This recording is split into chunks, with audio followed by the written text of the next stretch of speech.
Thank you very much, Mr. Chairman. Mr. Chairman. Annapolis to Annapolis. Thank you, sir.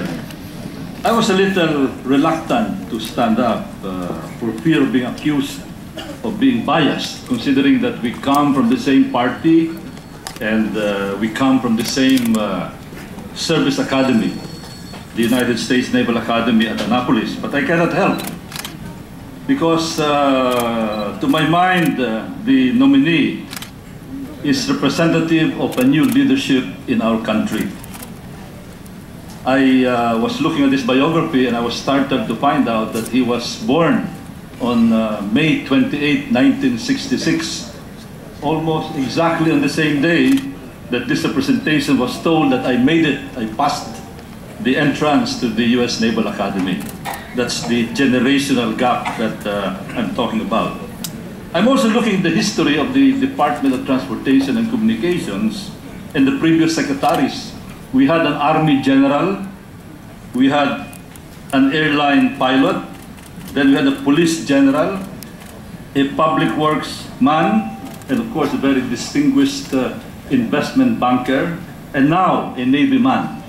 And Mr. Chairman, I think this is rightly so, that we finally have a Navy man to head the Department of Transportation and Communications, considering that we are an archipelagic country.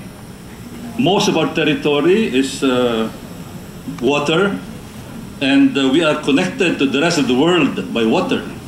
Most of our foreign trade is carried by the sea, and most of our domestic trade is carried by inter-island ships, and therefore a Navy man, in my opinion, would fare very well as the head of the Department of Transportation and Communications.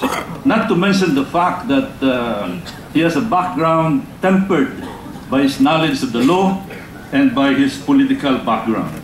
And therefore, it is my considered opinion, Mr. Chairman, that we have a man who can very skillfully navigate through a very complicated Department of Transportation and Communications, because he's a Navy man, he knows navigation, but at the same time, he has the political legal skills to help him. And therefore, I second the motion. Thank you very much, Mr. Chair. Anybody else?